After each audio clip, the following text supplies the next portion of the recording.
Let every day be Christmas.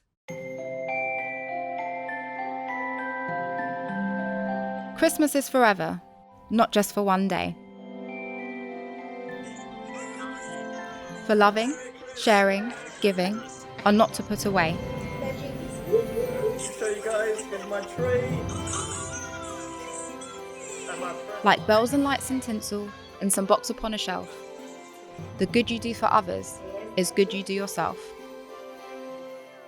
Times are quite different and you may not be near, but you're consciously connected to those you hold dear. So spread the love and share in the cheer. In December, sign 3 up to Gravity and enjoy rewards all year.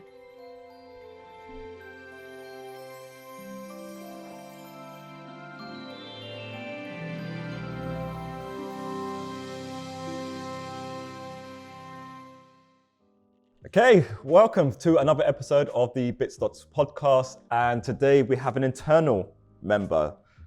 Not introduced Julien to the world before, but Julien Riposo is our Chief Research Officer here at Bitstocks, the individual who unfortunately for him has been tasked with taking some of the crazy concepts out of my brain in terms of Bitcoin, mathematics, and what it all means, and develop it into algebraic formula and something that we can actually utilize, run on the system, simulate results, validate theories, and implement new technologies that is going to help push not only Bitcoin forward, but Gravity and what we're building here at Bitstocks forward as well. So, Julien, how are you, brother? Hey, hi everyone. I'm very good. How are you doing? I'm awesome. So instead of me introing your credentials, do you want to just quickly sing them off? Like tell the audience a little bit more about yourself, your credentials around mathematics, the award that you won as well. Just do a little intro to yourself, Julien. Okay, no problem. So as you know, as Michael said, I am Julien Riposo. And he is French, just in case you didn't realize. He is Julien French. Riposo. Julien. Yeah. With the French accent, I make the effort. So among others, I have a PhD in applied mathematics. And during my life, I have been developing a real passion for mathematics and in every kind of mathematics, right? When you're fond of mathematics, it's not just one field, but it's many others. And I have been very keen on applying such concepts in real life, right? And it can be in finance, can be biology, can be physics. I'm very, very happy to talk to you about this more in deep detail. But basically, here I had the opportunity to become CRO, Chief Research Officer at Bitstocks, and basically I'm involved in this crazy project of developing the technology of tomorrow with the technology of Bitcoin. So apart from my real mathematical passion, I also really enjoy philosophical viewpoints, right? Because you can't do, I think this is my own opinion, right? But you can't do mathematics if you don't think a bit like a philosopher, if you don't imitate the viewpoints and all the interactions, right, with yourself and the exterior, right? Everything that is exterior. So that's basically it. And that was the refreshing aspect to meeting you, Julien, because so you didn't come in for the role that you are upholding now, right? You came in a more traditional banking-esque quant role, and in the recruitment process, in the interview process, when you was eventually introduced to myself, we went very off script very quickly, right? And what I found interesting was it's one of the first times that I've engaged with a PhD or someone who's gone down the conventional educational route, spoken about more alternative mechanisms, alternative way of thinking, speak about history, unified field, vortex mathematics, geometry, and you was receptive. Not only receptive, you was excited and receptive, but equally skeptical. And I like that about you because you didn't take what I said and internalize it and take that as truth just because you was there to win me over in the interview process. You was a healthy degree of skeptical as well. And I can tell by your energy and also with what you were saying that you was a bit polarized after us meeting and engaging. From the one side of being excited, okay, there might be something here, it's weird, a little bit crazy, but it might be something here. And then you have, I guess, your more conventional side of you, which brings forward the skepticism aspect. But the great thing that you done was you asked me for some resources so you could go off and check it out, right? I think it was it cosmometry? Yes, yeah, this book, yes, exactly. Yeah. Cosmometry. Yeah. So just tell the audience, and in fact myself, because we never really sat down and spoken about this since, what was going on in your head? So come into Bitstocks, what was you doing prior to Bitstocks, and then come in here for the interview at Bitstocks, what was going on in your head?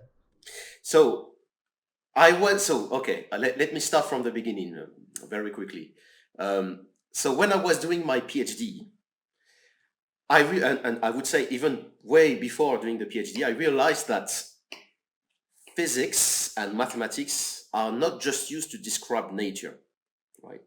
Nature is anything. What I say by nature is anything that is not necessarily interacting with artificial stuff, right? So pure nature, right? Trees, space, atoms, and all that, right? And it's not just for nature, mathematics and physics. I discovered statistical mechanics applied to finance, and I say, what? What does it mean? Right? I'm very curious about this because I've never learned that, right? I said, what's going on and all that. So I discovered this field, and I've really developed a passion for mathematical finance and physics applied to finance as well, right? And basically I wanted to find out more behind that. And this is why I decided to do a PhD, right, in applied mathematics, but oriented a bit to finance. Try to find interactions between here biology and finance, right? That was my whole PhD.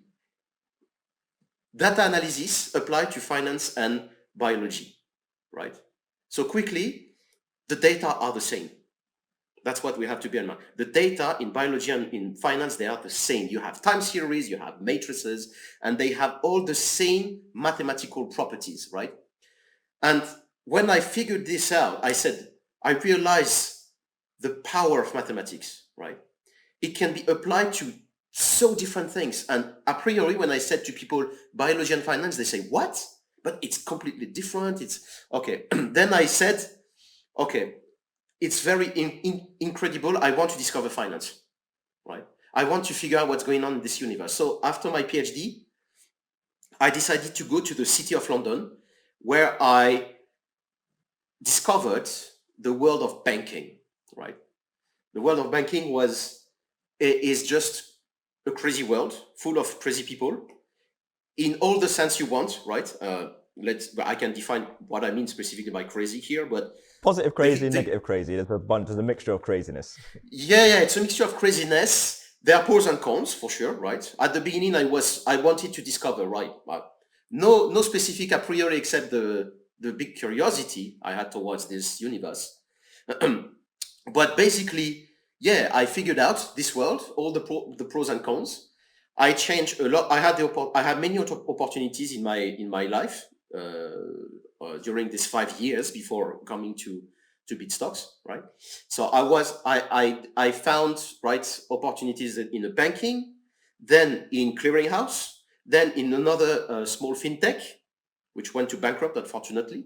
I have integrated the ISDA association as well, where I discovered more and more the depth of the finance world. And then I wanted to so it was like now nine months ago, right? Before I joined Bitstocks, I wanted to figure out something new, right? Something new.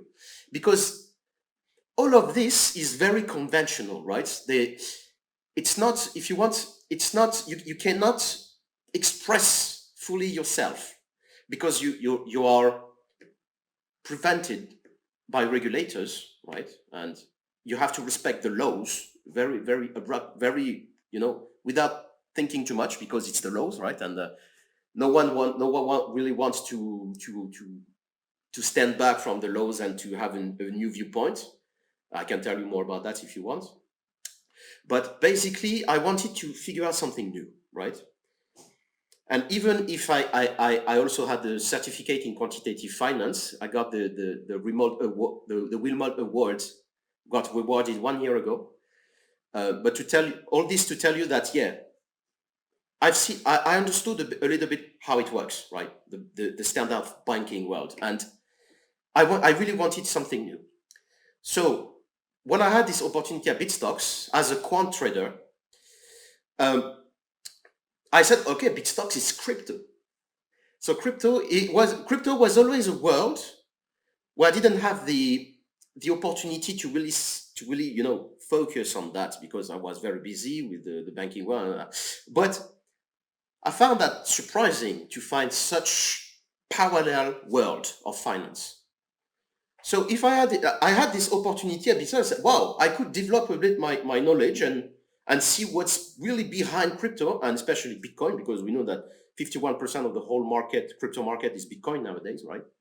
So crypto is mainly Bitcoin, okay? So I found this opportunity at Bitstocks here, and then I met you at the interview, which was definitely you. I remember that you were looking at my CV. You said, okay, boom, don't look at my CV. Tell me about yourself. Okay. So I answer something. Yeah, I really like mathematics and video games. Yeah, You remember that? And then we discuss a little bit more about that, about your view of Bitcoin and your view of the world in general. And I have to say that I've never heard such crazy stuff. It was the first time, right? I was hearing about, it's kind of numerology. I didn't know this. It's definitely nowadays something that is like considered in the scientific community like anti-scientific, right? It's a pseudoscience. It's considered like that, right? But just, right, it's a viewpoint. Just listen, right? Just dispose of this a priori and just, yeah, wow, it's something new. I didn't know that, right? So it was definitely what I was looking for. I wanted something new, a little bit less conventional, something, right, to meet people who don't necessarily think the same as the others, right? Because we know that in history, this is how it began, how mathematics began, how philosophy began. People were thinking, as we like to say in banking, out of the box, okay? So I'm not this kind of people who are just saying numerology is, okay, this is pseudoscience, this is something that has nothing to do with science, nothing to do with thinking, with philosophy and all that. I'm just listening, and I'm not just rejecting this, right? So this is very important, I think, for people to understand, is my role was to definitely, listen to your ideas, which completely makes sense in Bitcoin to me, right? And my goal now is to translate this language, right, into something, let's say, a bit solid mathematically, right? If you'd like, in your conventional mathematics, right?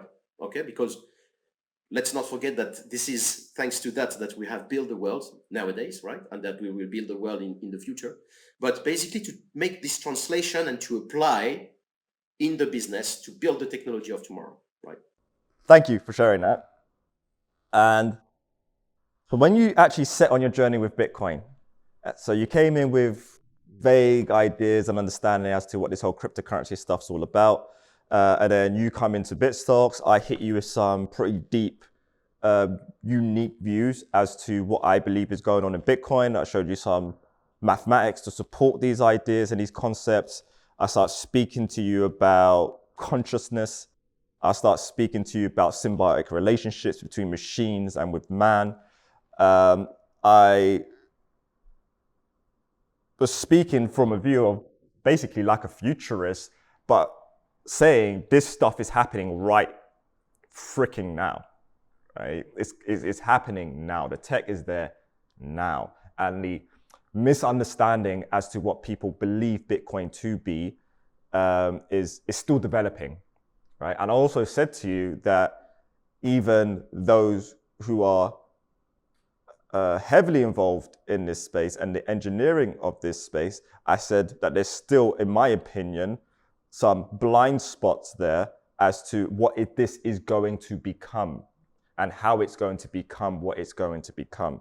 And the real mission of Gravity and Bitstocks is to harmonize these aspects, to unlock the true potential that will come from Bitcoin once we are at a critical mass, right? So the work it is that you're doing and what you're spearheading now was and is the byproduct of, prior to that, I was traveling around the world, I was meeting individuals, I was developing this alternative view, which all really predominantly started off with Dr. Wright, Craig Wright, stating when he popped back on the scene, Bitcoin is the first biologically inspired network, right? So it's interesting that you were saying earlier that your fascination was around mathematics, biology, finance, and you was interlinking the two anyway, before you even looked at Bitcoin. And when that statement was made, I literally almost fell off my seat because I had already been engrossed in this world of vortex mathematics, of modular 9, digital root. I was already looking at things and numbers and playing around with numbers in a very alternative way, all in a seeking of understanding who I am and who we all are, right? So very like deep rooted, more, I guess, I'm not gonna say spiritual view, but a much more connected, holistic view where we actually matter in the conversation it is that we're having around mathematics, right? And I've always taken the approach that this is rediscovery, right? When I look at Fibonacci, or I look at Euler, I look at phi, I look at all of these different mathematical constants, I'm like, okay, this is rediscovery, right? I did not expect to find any of these patterns playing out inside of Bitcoin, right? So then that gave me a very different perspective, because I was looking at this and I was thinking, okay, well, I've already had a conversation with Craig, right? And that podcast is there for everyone to see online. Definitely need to have another conversation with him on this stuff. But in that conversation, I already had quite a lot of it mapped out, right? But to be honest with you, in that conversation, I wanted to see, okay, well, where does the inventor of Bitcoin see the reasoning or the potential as to why certain decisions were made, right? Certain mathematical decisions and certain engineering decisions were made. Well, why these numbers, right? And in that conversation, something very interesting that Craig said was that he himself is actually doing a PhD in France, I believe. I don't know if he's changed from that university or not, in order to get a deeper understanding of what's really going on within the network. But the core premise of what I was trying to discuss with him was around the notion of the power of the number 9, right? And that if we're going to achieve a singularity, it's a question of division and establishing more connections through that division until you get to a point where the center is effectively merging, and then it emanates from there, and then you've got a completely connected graph, right? That will be the equivalent of a singularity-like event. But in order to unlock that, we need to do simulations. We need to do some particle swarm optimizations. We need to understand if the integrity of the network's mathematics and its economic principles are fully intact. Are there any, say, vulnerabilities or flaws in the mathematical choices and designs that are within Bitcoin? These are all big, huge areas of just extreme curiosity, right? And prior to you joining the team, Julien, I was a nomad, right? All I had was really my basement and my printer, printing out all of these numbers, sticking them on the floor, sticking them on the walls, mapping out, and basically trying to visualize the network and the possibilities of the network, while still trying to keep abreast with everything else it is ultimately is that I'm doing. But I knew that this way of thinking and way of looking at data and the network and the economics of the network is important, right? And I actually believe that it's one of the areas where Craig himself hasn't relished much in elaborating on, right?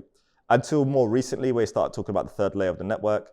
They've also, in the last CoinGeek, speaking about time chain. That's obviously something that I said a couple of years ago, and I spoke on that at the Bitcoin SV channel. And all of these things came from like this realization that this is actually something quite different and exponentially more powerful than what people realize, right? So how was the biological inspiration aspect within Bitcoin affect your understanding of what this is all meant to be? And well, what did you start to see when you started to play around with things? So as you said, there is one conventional way, let's say the conventional way of seeing Bitcoin, right? Which is through graph theory, right? And the application of graph theory into the whole world, right? It can be in biology, can be in economy, can be in Bitcoin, right?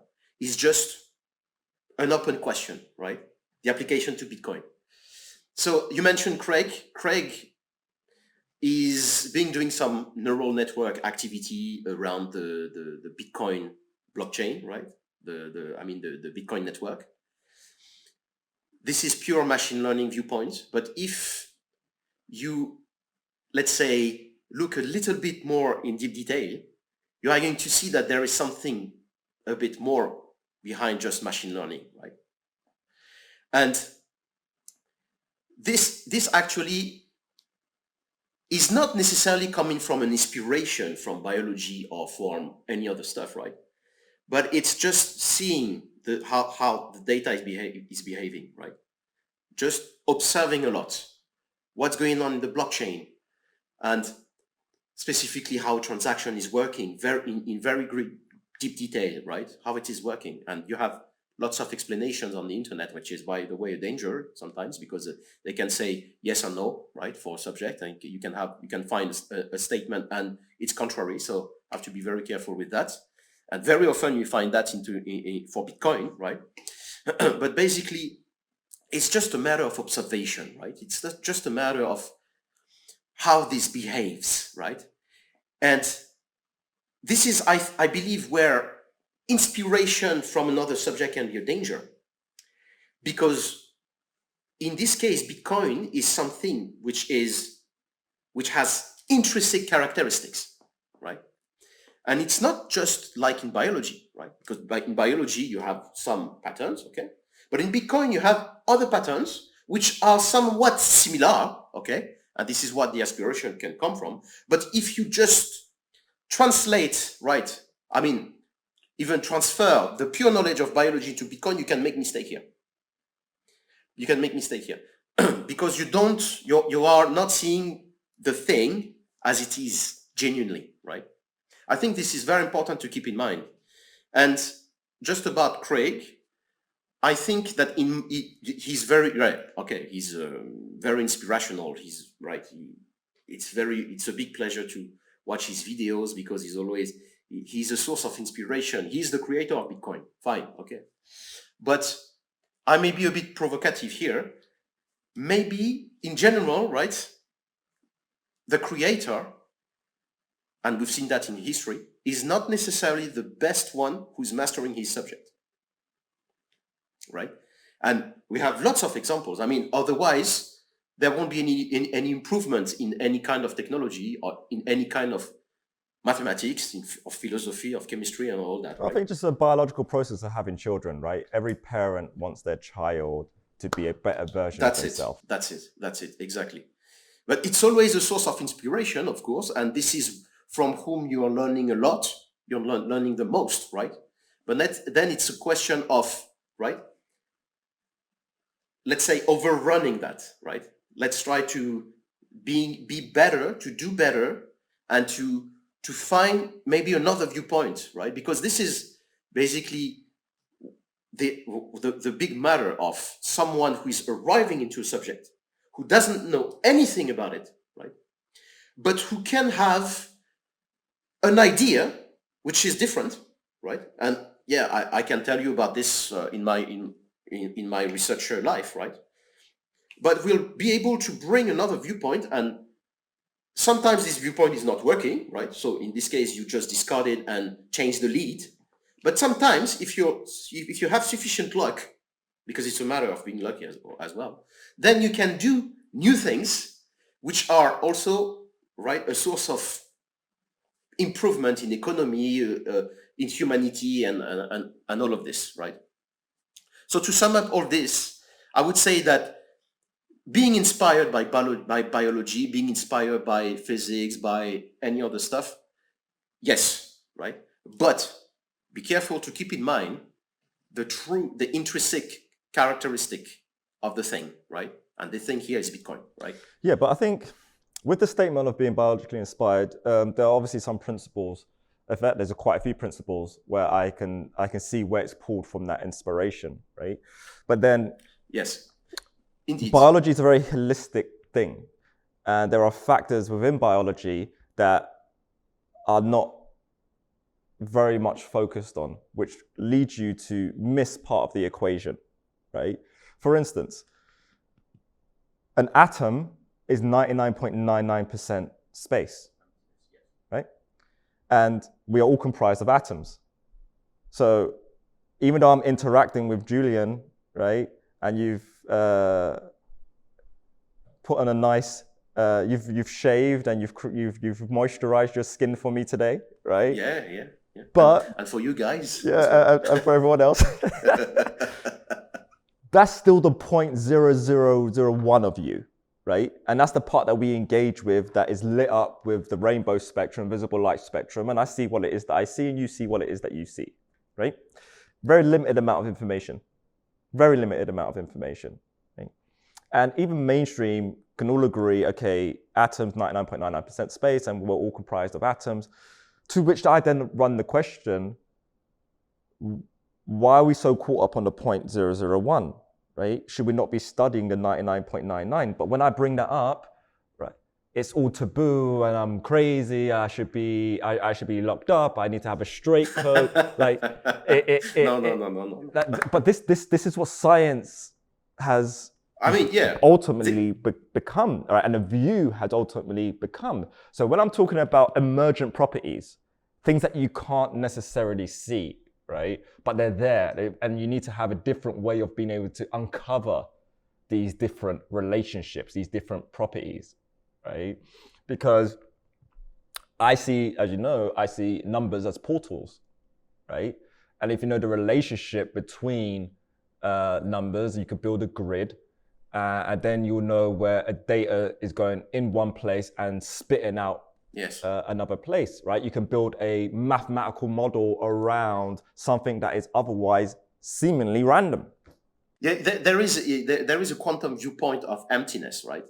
Well, let's say emptiness is maybe not the appropriate word, because actually you can find some characterizations from some interactions between one particle and another particle, which are very distant physically, but you realize that one state of this particle depends on the state of the other one, right? And this is this is a quantum theories that studies this kind of interactions, right? But basically, emptiness is not necessarily emptiness. There is some what we call emptiness energy, right, which manipulates all these. All the world of 0.00001% of the whole universe, right? But it's the driver, it's the large driver. And so if I bring this to Bitcoin, and inspiration around, okay, the different things it was that I was seeing in Bitcoin. So one thing straight away I saw was the cellular mitosis doubling sequence, right? Well, in Bitcoin's case, the dividing sequence, right? Because Bitcoin divides as opposed to doubles. So it's actually winding the clock backwards instead of forwards. Why? Because at the beginning, you have a predetermined rate of how much economic supply you want to distribute over a certain amount of time. So in this case, it was apparently 21 million. But because the mathematics is imperfect, it's not really 21 million. It's just below 21 million due to the Satoshi precision and how the clock was unwound down, right? So 50 Bitcoins every 10 minutes, 25 Bitcoins every 10 minutes, 12.5 Bitcoins every 10 minutes, 6.75 Bitcoins every 10 minutes. Yeah. And we get in the unwinding of the doubling sequence. 5, 7, 8, 4, 2, 1. 5, 7, 8, 4, 2, This is the 1. digital route, Yeah. So, that's the digital route. So, okay, that great. We see that in the cellular mitosis doubling sequence. That's a very clear, like, biological connection, like the universe, one of the factors that the universe abides by. And then I look at, okay, it's a blockchain, so it's a tape that from Genesis continues with all the interactions that are happening. But if there are no interactions happening, there's nothing to record. That in itself is incredibly profound. Because if we look at space-time, right, and time is local, right? And time is the movement of matter within space. The recording of that movement gives you a coordinate, so your time. And if there is no movement, there is nothing to record, right? So we see this play out, like with blockchains. You've got Bitcoin, BTC, we've got BSV, and we've got Bitcoin Cash. And Bitcoin Cash is about to go through its own split again. But ultimately, they all share Genesis. But they've all become different timelines, okay?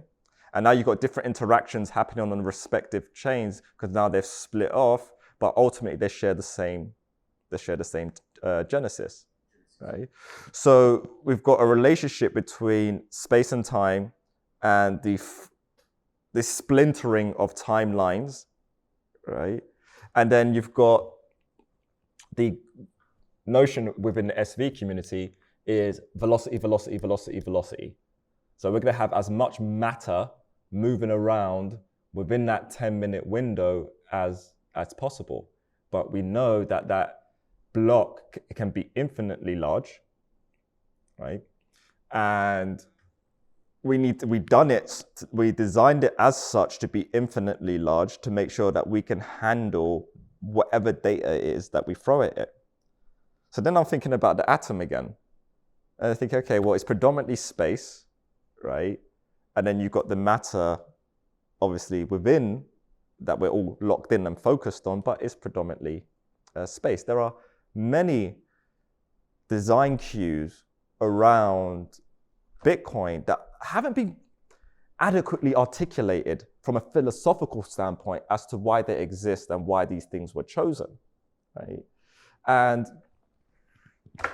I don't see all of the attributes in Craig's character, just from what I've studied public and also what I've conversed with him over, that makes me completely convinced, at least on the mathematics side, as to why some of these choices were made. I think it just leaves some amazing questions around certain design choices that, I don't know, just maybe for strategic reasons, they don't really want to discuss much, because the way that I see it all, and obviously what it is that things that we're working on is it's all about big data and intelligence and building intelligence models by understanding these relationships and how to index and curate these relationships and connect these, say, electronic pulses to then trigger a state of this network that we've yet to experience. Because I'll still say we are flatlined like a patient on the hospital bed, waiting to get an adequate enough of nutrition and oxygen pumped through our veins to allow us to take our first breath, right? And this is where we talk about micropayments and all of these different models in order to help increase velocity, which obviously is that we're working on. So yeah, what you are saying is basically something that you can observe indeed. When you, for instance, write, very, very simple example, you write mathematics of Bitcoin on Google. I invite anyone to do this experiment. Write mathematics of Bitcoin. The only thing that you will find is basically two things. Number one, how a digital signature is working, right? And number two is around all the aspects of probability of an attack on a blockchain, right? Which is basically related to the Satoshi paper in 2008, right? There is, based on my experiment on that, there is nothing else, right? And everything needs to be developed, right? Everything needs to be done here. It's like a blank page, right? And what you are mentioning about halving is exactly that. I mean, there is nothing about the mathematics of Bitcoin halving. Somebody could say, yeah, it's very simple. You just divide by 2 all the time. Yes, okay. But this pattern, you can find this pattern as well in biology, right? Dividing by two, right? For instance, mitosis. And to be fair, I don't know if you was around at this point and paying attention, but when we were all part of the Bitcoin Cash camp, and then the Bitcoin Cash camp started to twist and pull and diverge, that's when obviously BSV came about. But in that period, I remember how charged what was then becoming the BSV community, obviously Craig, Jimmy, etc., leading that charge, and Calvin leading that charge, because there was notions around the time around like changing the economics, right? And it was so viciously fought, saying you can't change the economics of Bitcoin, to which I absolutely completely agreed with, because the reasons that I had in my head with the things that I was playing around with, I was like, yeah, you changed one thing here. This don't look beautiful no more, right? This ain't geometrically proportioned anymore, right? And that, again, it added to the curiosity around the subject matter, because I could see indications that, all right, there are things that are very viciously defended, but without adequate articulation as to why you can't change the economics, right? As I said, it just gone off the point that you just say, it's not adequately discussed. And yes, I mean, there is everything to develop, and not necessarily this development is not changing the economy of Bitcoin, but it's bringing more clarity and it's developing, right? All this new knowledge that needs to be done is just developing the technology of Bitcoin and everything about Bitcoin with a capital B. For instance, there is the only way, so, the quant community and especially more generally the finance community are really fond of pricing instruments, right? They want to price. They want to give a price to everything, even to your mother, right? They want to price your mommy. They want to price everything. They want to find model, right? If you are just focusing on quantitative finance, the one big discipline that is emerging is pricing, right? And everything is basically dealing with, a lot of things is dealing with option pricing. So when you have an option, right, on with an underlying, etc. I won't make a course, but what I want to say is when you write pricing Bitcoin on Google, you are going to see a Brownian motion. So a Brownian motion, for people who don't know what it is, it's like something completely random with not necessary direction, no specific direction and no specific trend. Okay, it's like, think about white noise to make it simple. Okay, so you can add some trend to this white noise. You can add some other stuff on other anything you want, right? But everything that is not done nowadays is in pricing Bitcoin, so giving a price to Bitcoin, is its technology, right? And we know that the price is highly dependent on its technology. There are some attempts, there are some leads, specifically about chainlet, for instance, right? But the main activity is about pricing Bitcoin. Is just, okay, let's take it as a Brownian motion and see what's going on, okay? Roughly it's this. Okay, so this definitely needs to be explored, right? There is nothing, right? You cannot just say, okay, Bitcoin is behaving like a commodity. It's behaving like a pure FX product, right? Because one Bitcoin is giving you some amount of USD and blah, blah, blah. It's something that is intrinsic to itself, right? And there is one paper that I'm writing currently, right? And it gives like a first lead to price Bitcoin using its technology. You were mentioning every 10 minutes, every 10 minutes we have a new block, etc. But I think it should be based on something like that, right? Because it's highly, right, the way the miners is interacting with the blockchain and the users are putting transaction in Bitcoin, etc. All of this will make the price vary. The price is dependent on these, right? And not necessarily on CAC 40 and any stock index and all that, right? We see a correlation in practice, yes, but it does not mean that there is a causality effect, right? It's a distinction to be done, right? A correlation and causality effect. There's no causality, there's not necessarily an immediate causality effect, right? So this is why I believe it's important, as you said, to focus on the technology of Bitcoin itself, the technology, right? If you want to price Bitcoin, you need to focus on its technology somehow, right?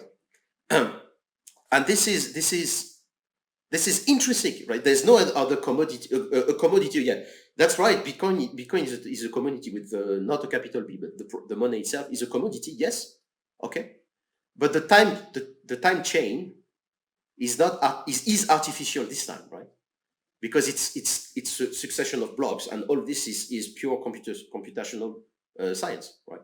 So there's no any other commodity that behaves the same. With everything that you're working on, and obviously everything we're working on here, and your continued growing understanding of Bitcoin and the world in which would use and require it, how do you see it going? I mean, what are you excited by over the next, say, 3 years, 10 years, and 20 years? Okay.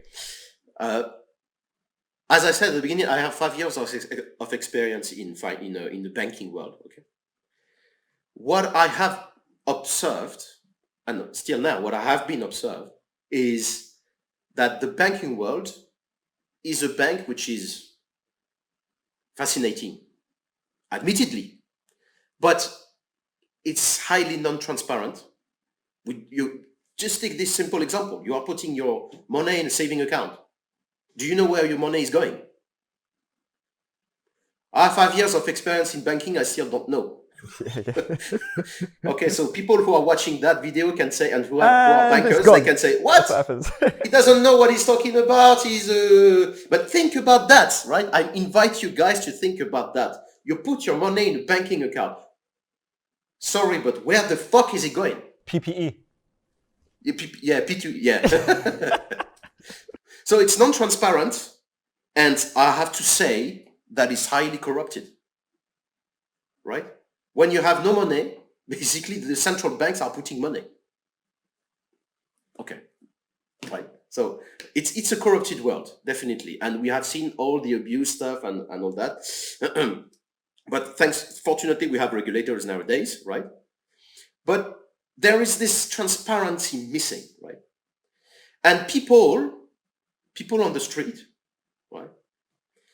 They are just starting to realize this, right? And they are starting as well to realize this is a personal viewpoint, right? I don't pretend to have to be true, to be right, absolutely, but I think that somehow politics are governed by banking system, right? And everything is becoming banking dependent. And people are starting to realize that, and they're fed up, right? For instance, in France, all these strikes that you can see.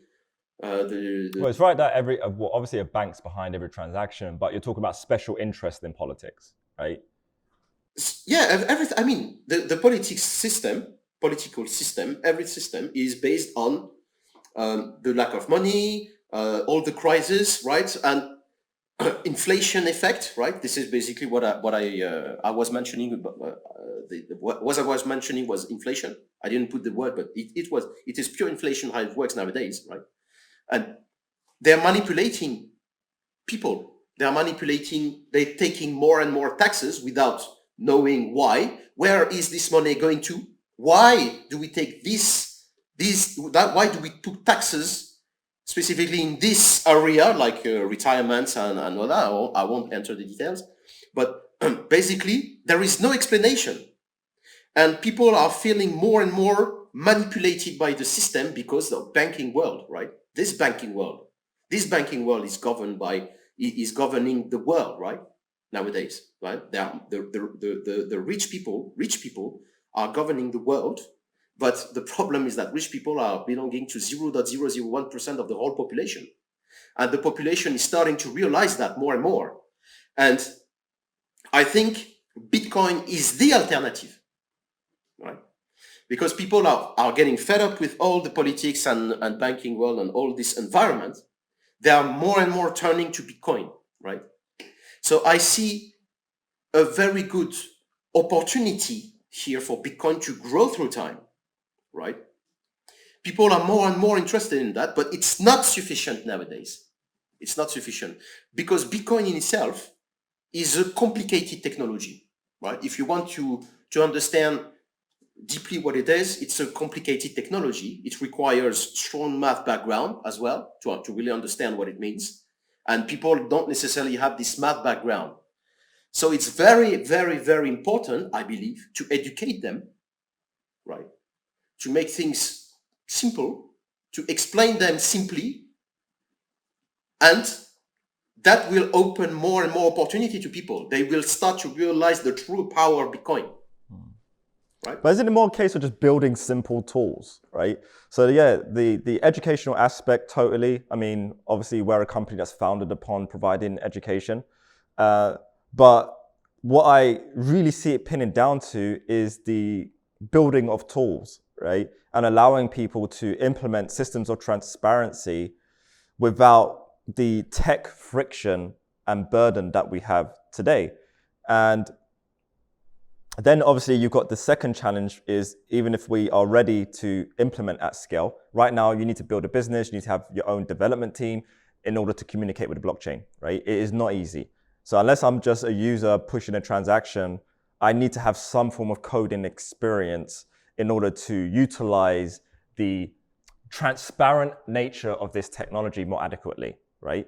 Until there's companies out there that package it in such a way that it makes it easy. We're obviously doing that in finance, right? So with personal accounts and the ecosystem it is that we're going to be building, then we can allow people to utilize a financial infrastructure built on these solvent, transparent foundations. That's cool, that's great. But in terms of talking about what you've just discussing, like the special interest and how special interest seeps its way into politics, how that impacts the distribution of wealth, distribution of money, taxation rates, trade deals, it touches everything. And politics, regulators, bankers are people, right? So what do you see needs to be done? Do we just carry on building and just outcompete from a industry by industry standpoint, which is basically what we're doing right now with Bitstocks and with Gravity, right? Or is there something else that needs to happen? Is it a political body needs to get set up, built on these foundations? Like what I else? think so. I don't pretend to have the answer for that, right? But I think people are fed up to be passive beings, right? They want to be more active. They want to be actors of their money, of their destiny, right? Nowadays, they are not. No one is. we all submitted to all the laws, all the politics, which is governed by the banking system, as I said, but we are not free. We are not free. And I think you mentioned constructing new tools. Yes, this is an opportunity for humanity to play with these tools, right? And to be the master of their own destiny, right? To be the master of their own choices and not necessarily being guided by something they don't understand, something we don't understand in great detail. The blockchain is not that. The blockchain is the time chain, or Bitcoin in general, is fully transparent. You can follow any transaction. You can see any nodes acting as a miner. You can identify everything you need. It's very, very transparent and secured, right? It's more and more secure with time.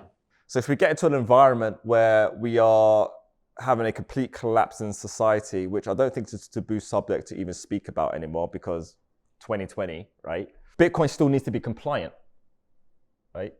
And we need a way of, say, utilizing the computational power that was available that can be unlocked with Bitcoin that will prevent certain pandemics from a computational standpoint in terms of doing research and finding solutions to eradicate certain diseases so they don't spiral radically out of control. That's how I want to see the world brain be hooked up, because right now the world brain's hooked up in a way that is wielded by companies like Google, Facebook, the NSA, etc., where this data harvesting and these data pools are wielded and utilized against us. Well, what about if humanity could harness a state of computational power that eventually matches what Google and Facebook has, but with more understanding and realization about how this system works in comparison to their system, we will eclipse what it is that they have at their disposal. And then it's just a question of, okay, can I communicate with this device in such a way that it can benefit your average human being who lacks the necessary prerequisites that they need today to communicate with a device like this, meaning coders, right? Now, I'm not a coder. I understand and I have, say, technical sympathy to the process of coding. I understand what's involved and what have you, but I'm not a coder, right? I don't really have a desire to become a coder. What I want is I want a state of computation that is so advanced that I can communicate with the right interface, step away from my bandwidth limiters being my fingers touching a keyboard in order to input a command to be computed. I want to vocalize my commands, right? Eventually, I want to think my commands to the system, and then the system spits out the code and it writes things for me. Or if I want to say, do some research on COVID-19 and try and find some solutions, right? Can we get to a place with the hyperconnectivity that is theoretically possible in a Bitcoin world where we're hooked up enough, say, super intelligence to the Bitcoin network with a payment gateway in front of it that then allows a curator of that data set to spit out a result that they actually desired, that can actually impact and can actually make a difference.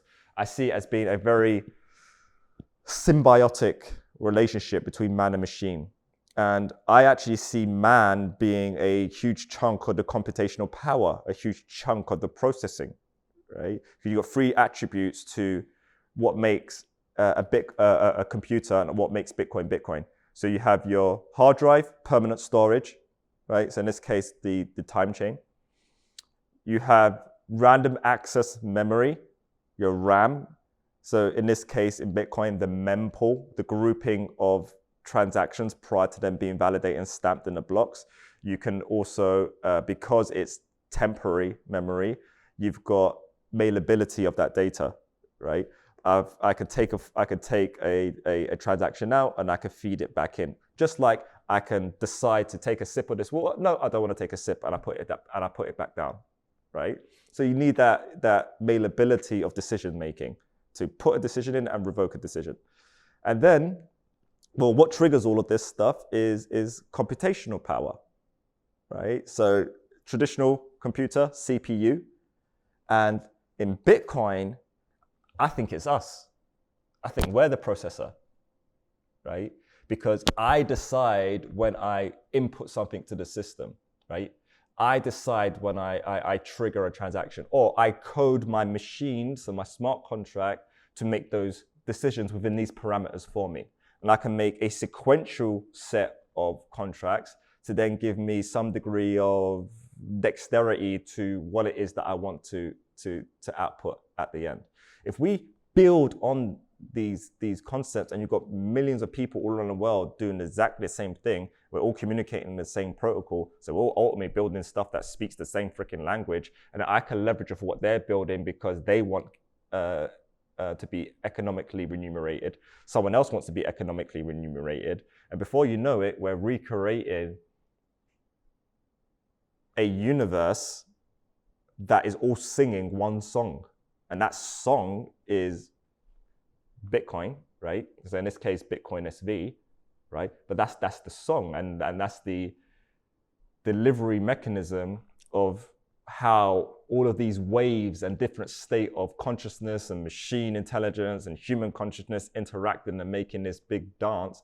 And for me, the big breakthrough will come from who can make the interface so absolutely frictionless that when the state of human consciousness is just doing its thing, going out, building, creating businesses, interacting, that the interface allows us to interact with these interactions in a way that millions of people all at once, billions of people all at once could command global intelligence, right? That is curatable on this system and weld it and point in a direction that is based on the individual. Because we can't really do that right now. I can't even do it on Google. I go on Google, I type in, say, Hunter Biden emails or Hunter Biden laptop, right? I'm gonna get skewed results. I can't even get like results on news that should be going viral and is going viral, right? But the results that I'm getting are corrupted. The results that I'm getting are telling me what their narrative is as opposed to the true narrative, right?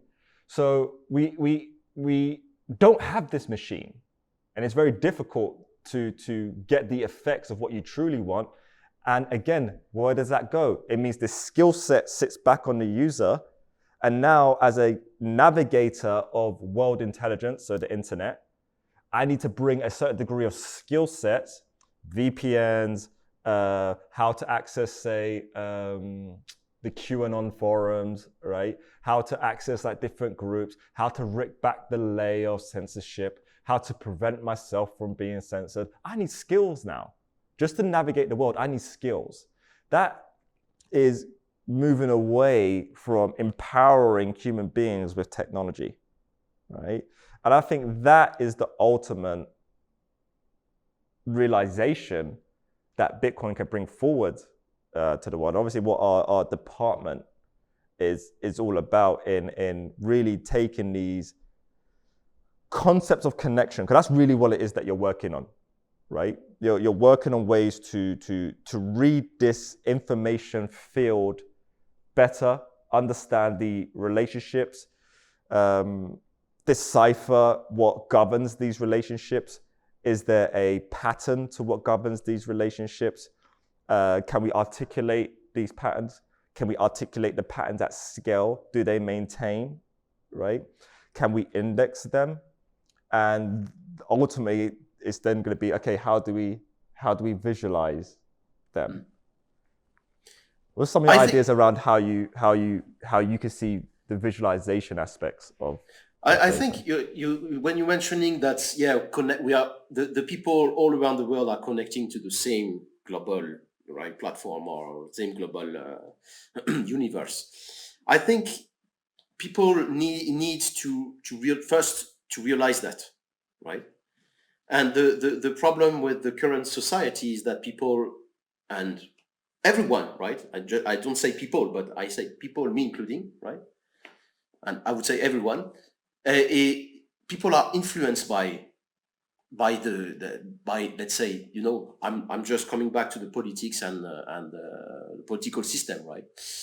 We're all influenced influenced and submitted by all the decisions that are taken because of COVID, because of the taxes and all that, right? So this would allow people to think more on their own, by their own, right? To allow people to think more, but in an environment where they are less influenced. And I think what you are describing is a help for that, right? Is definitely something that needs to be done as an alternative, right? But not just as an alternative. It should become like the source, right? The source of human reflection, right? And freedom. I like that. Freedom. I like that, yeah. Right? Yeah, it's because, it allows freedom. It allows freedom because of transparency. When you are free, you can take better decisions. But we are not free nowadays, right? Because we have the politics and all the banking and all that. So this allows more reflection on humanity first, right? But on their choice. And this would lead the humanity in a direction where happiness is a more sure value than today, right? This is something that you will be able to hit more because you will focus on consciousness and that's it, right? consciousness, right? The people needs to be happy. I think people need to be able to center humanity more in the interest of our world. And I mean, it's serving as planetary memory is probably like one of the highest regards and simple ways to explain what Bitcoin can become and what it can be for the world. When I say memory, people, that's okay, that just sounds like a big hard drive. But how do you know who you are today if you do not remember yesterday? If you do not remember who you was yesterday and everything that predated, say, 12 a.m., right? If that, you just got instant amnesia, how would you act today?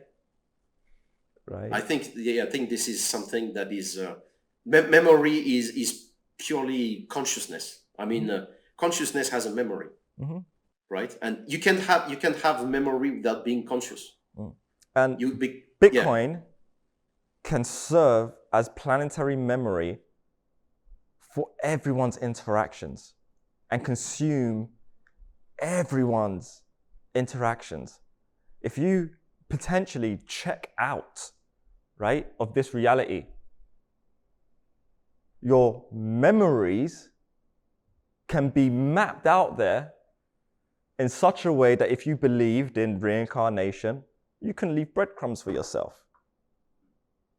And you re-pick up the traces, or you can say, install those memories, and I'm getting into weird territories, into an Android that can re-simulate and play those memories back for loved ones, for whatever different use cases it is that you want to do. A kind of controlling space and time. Yeah, saving all what happened to be able to forecast it as well in the present. If we look at COVID as an example, right? All the different stances that the WHO has taken. Boom, timestamp, boom, timestamp, boom, timestamp. Every government action and inaction, boom, timestamp, boom, timestamp, boom, timestamp. Now we're building a picture as to how, as a global collective on the planet, we handle certain situations, right? No one can whitewash the history anymore because of Bitcoin. that is so profound to the state of evolution that just that alone is a game changer. We get our vetted ancient knowledge, traditions, history, information in a place that has immutability and transparency of the editing process. And that information's all in one place that is publicly accessible and curatable. What's the point of secret societies anymore? What's the point of occult practices anymore? What's the point of baking and hiding everything in symbolism, because you want to make sure that only those who are of a certain state of understanding are ready to read this information, right? We go to great effort to hide knowledge on this planet, right? And to segregate knowledge on this planet. Now, of course, you can still hide and have privacy over knowledge, IP, etc. in this Bitcoin world, but a lot of the stuff that's out there for public consumption doesn't need to be as difficult as it is today, right? Where you've got all of these different clusters of knowledge out there that aren't easily curatable. And even if you do manage to source them and find them, you've got a question as to whether or not what you're reading is the correct one, right? I think as well that this reasoning can be extended into anything, right? So much things can be simplified, but we need to go through an intermediary A, intermediary B, intermediary C, right? I'm thinking of credit mortgage, for instance, or the banking world as well. We need to have any kind of thing where there is an economy, right? You need to have the approval of person A, person B, person C to realize just a simple action, right? I think that this kind of process is preventing genuinity, right? It does not contribute to genuine humanity environment, right? But I'll give you like a simple example, right? The Bible, okay? So the King's Bible was translated by the King's translators at the time, okay? Who, to be fair, done an amazing job in translating from the original Hebrew text into English. But their understanding of the language isn't as advanced as it is today, because we just understand more, okay, about the true origins of the Hebrew language. So, for instance, the first line, in the beginning, God's created the heavens and the earth. In Hebrew, it's gods, so it's plural, meaning there's more than one, okay? Also, the Adam and Eve. In King James, it's go forth and populate the earth. In Hebrew, it's repopulate. It's one word, but it's a translation. So, for instance, I've bought variants of the Bible that contain these footnotes of the original Hebrew tongue. Okay? And that information, like one word, can change the meaning of a whole civilization's perception as to how they came to be. One word, right? Now, I'm not saying that version is right, this version is right. That's not the point that I'm making. But the point I'm making is we should know and be aware of how things come to be, how information evolves over time. I would love to see those edits play forth and come forth. If we had a digital equivalent, we set a new standard of the Bitcoin standard of storing information, and imagine a Bible on that. And you see the edit trail that goes all the way back to the original Hebrew. And you see how it evolved over time, right? And imagine doing that with every form of text, teachings, mathematics, science that we have, and we have this editing process, right? And in a transparent process, right? Very accessible to any kind of population on Earth. Yeah, it unlocks us. It truly unlocks us through this consensus of perception, right? If we're all there to see how information has evolved, we can dispute evolutionary points, right? We can dispute gaps in evolution, but ultimately you've got one source, one reference point that is all upheld by these principles of integrity and transparency that we as a global collective can really expedite extremely our path to knowledge and our path to enlightenment and intellectual and financial understanding. These are the things for me that I find most exciting. There is one, I think, very important obstacle to consider here, I believe, is language. Because as you said, you change one word, it changes the full perception and understanding of the text, right? But let's think about it for a second. Before assessing anything, right, you have the possibility to assess the thing in another way that you have assessed it. You see my point? So basically, what I'm saying is that the language, any kind of language, is oriented you towards one lead, one specific lead, right? It means that it stops, it cancels all the different possibilities. So once you are choosing one language, one specific language, you are killing all the other possibilities. You are killing all the other, let's say, possible parallel universes, right? And this is what, if you remember, this is what we discussed about mathematics. I was just gonna say that, but I'll let you finish. Go on, carry on.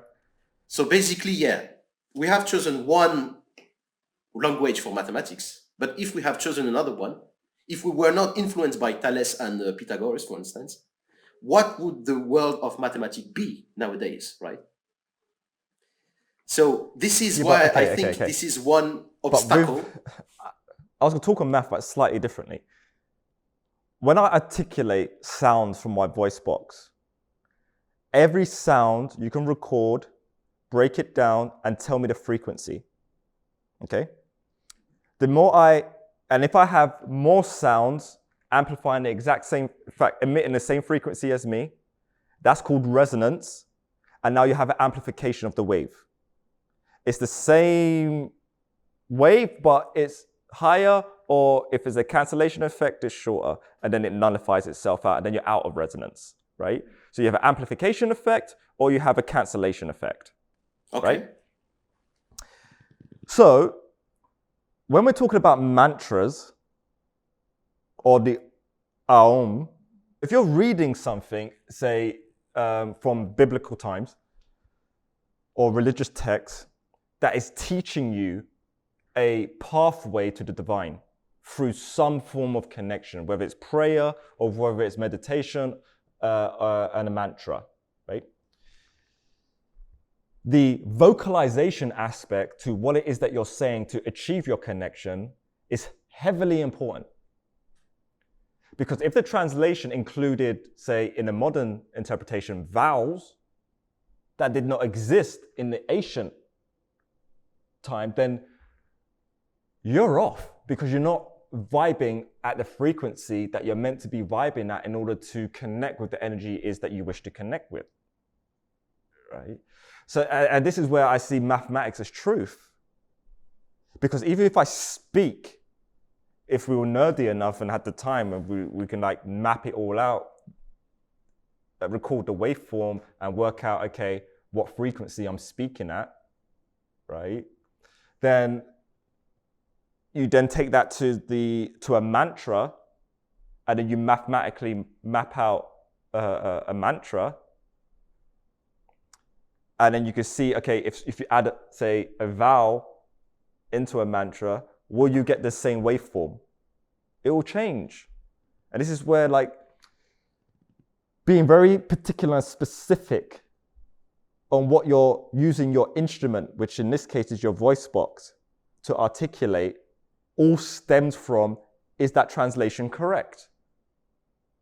Right? Because even the teachers who are then speaking to their students, they need to be aware of the correct pronunciation and that this translation includes vowels that the original text did not. And this is where it gets a little more like insidious and misinformation. Now you think, oh man, all I have to do is add S to this, right? And then you've got people off track with, again, a mantra or a connection or something, some other example of ultimately what it is that I'm saying. This is why I say mathematics for me is all about rediscovery. I definitely think it's the fingerprint of the divine. And it's a way of us connecting and understanding and deciphering a much deeper connection to all.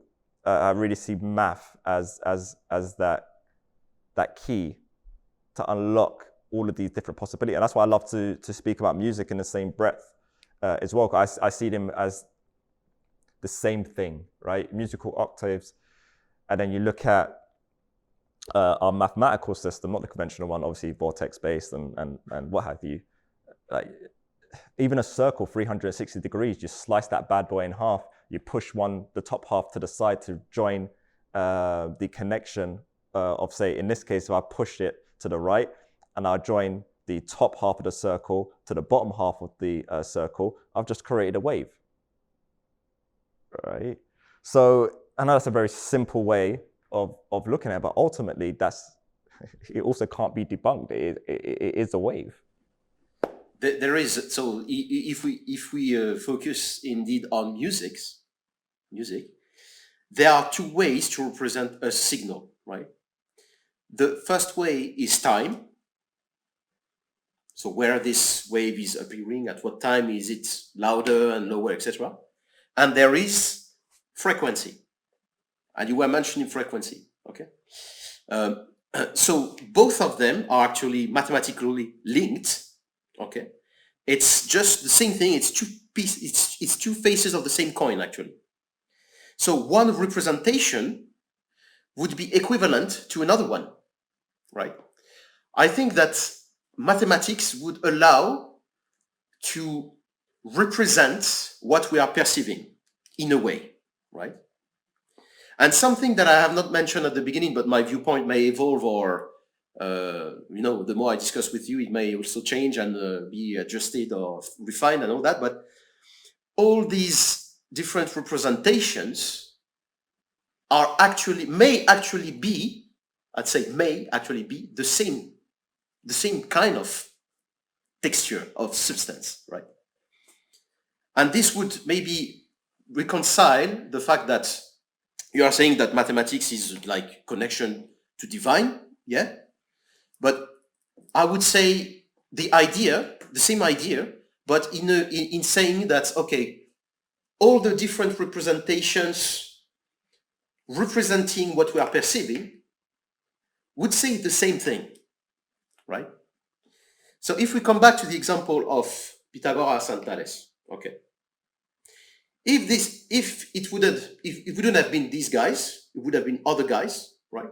But the other mathematical lead would somehow perhaps be equivalent to the lead that we have taken nowadays, right? And I think this is why we say that there is a universality aspect in mathematics, right? It's because it cannot be something else than it is. There is a necessity aspect here, right? Universality and necessity aspect, both important philosophical concepts here, right? Mathematics cannot be what they are. They cannot be something else than they are now, right? They are currently, right? And this is why there is this magic, right? This magic tricks in the mathematics, right? This magic behavior, this magic possibility to apply mathematics in finance, in biology, and especially in Bitcoin that needs to be developed. Again, I say again that this definitely needs to be done nowadays. But this is like the magic of mathematics, right? I think. And just to come back to a point as well is, I think when I was saying, that on Google, you write mathematics of Bitcoin, you find literally nothing. It's a blank page. We have nowadays the possibility to invent the world of tomorrow, right? Based on mathematics, on this universality aspect, right? That will allow transparency and freedom for humanity, right? But it's up to us, and when I say us, it's all of us, the entire planet, to choose the appropriate representation that will lead us to a more genuine world, right? So this is what I see in Bitcoin, right? This is a possibility of changing humanity. But what I wanted to say is, I believe that the world of finance tomorrow, of standard finance, is going to collapse, right? I'm not the only ones believing this. There are lots of economy people who... I think we're definitely peaking at the inflation cycle, on the inflation hype cycle. That's one problem. Yes, and I reckon the next phase will more than likely or not be deflation. And the cure of deflation, which is not a cure, but the trick that they have up their sleeve would be more inflation, and that's hyperinflation. To me, I just don't see how they get by without some degree of a restructuring.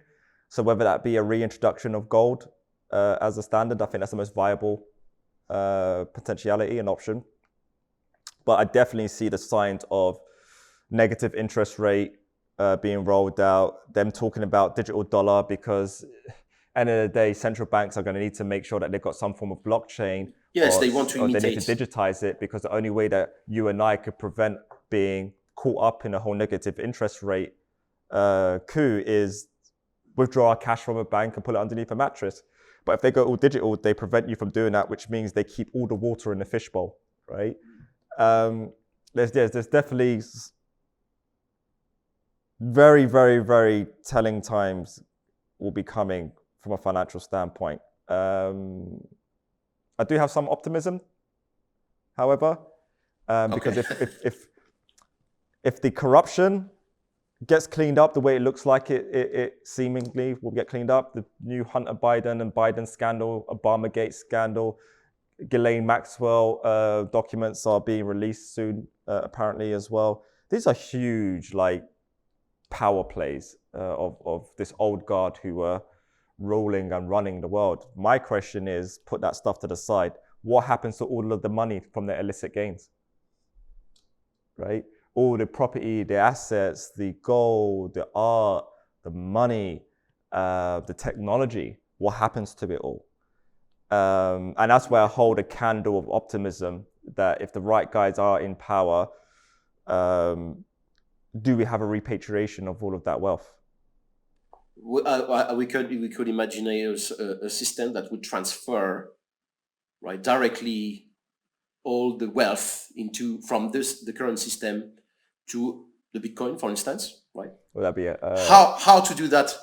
At the moment, I'm sorry, I can't give you the answer.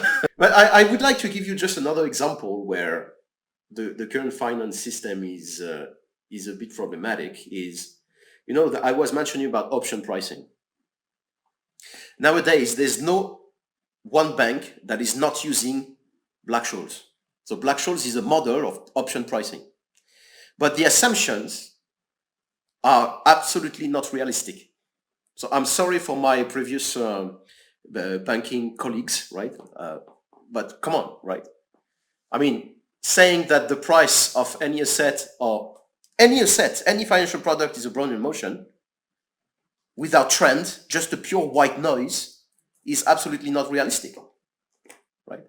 And it avoids all the possible crises, the behavior of the price, what will become the behavior of the price if there is a crisis. Why everyone is again using the Black-Scholes equations to price options? Why?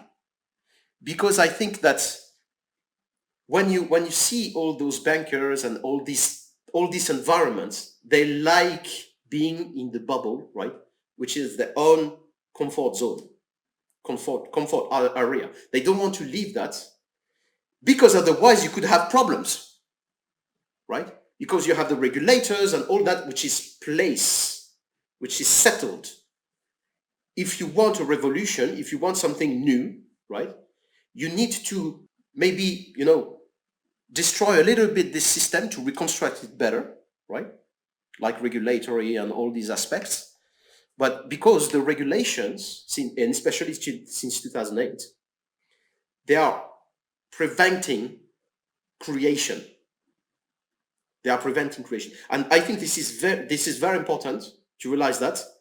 And this is very frustrating, right? Well, Trump's taken the approach of reducing and removing a lot. And it's definitely the right approach that we haven't seen the removal of regulation at such a rapid rate in the way that we have in the last 4 years, at least for America.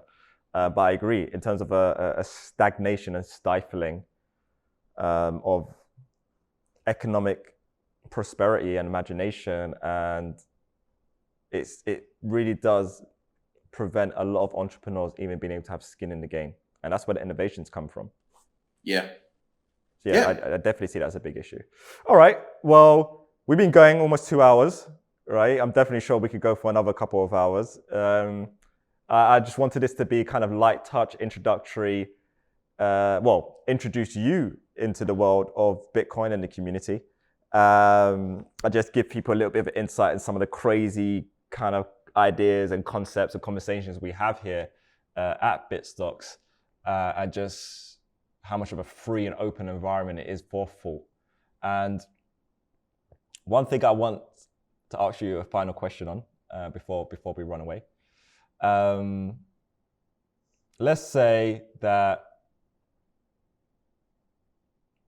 we get through the next few years, right? And humanity is on the right trajectory. We start to cleanse quite a bit of our corruption. 5 years from now, not only Bitcoin, but more specifically Gravity, what do you want it to be delivering? 5 years from now, how are people interacting with Gravity?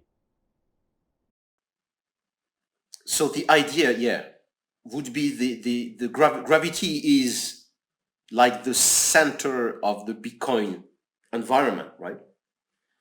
And would allow better connectivity for everyone. That's what we are targeting, right? That's what we want. We want people to allow expression, to allow creativity, to be master of their destiny through choices they can do, right? They can, and avoid this untransparent and corruption of the world we're living in nowadays, right? We would like that, right?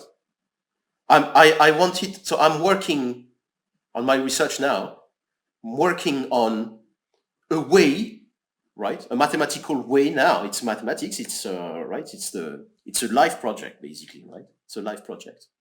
But I'm working on quantitative researches which allow this connectivity between different nodes, between different users, miners, etc., right?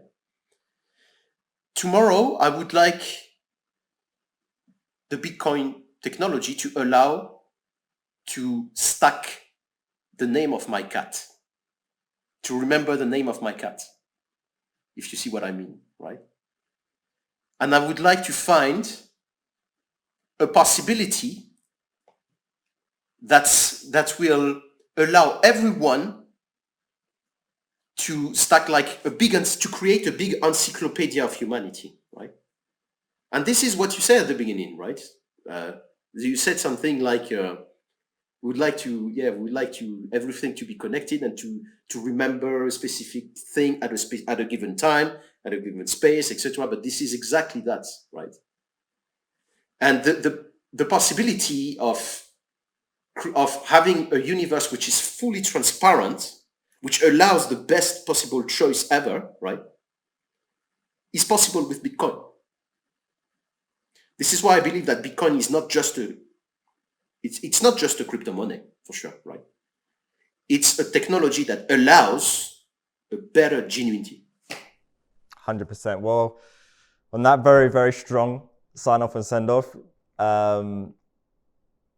glad that we have you on board, Julien. Really glad and proud that we've got you here. I'm very happy as well. The research team, being an arc, being a bridge between so many different ways of thinking, different, say, specialities, skills, and personas. It's not an easy task by any way, shape, or form. And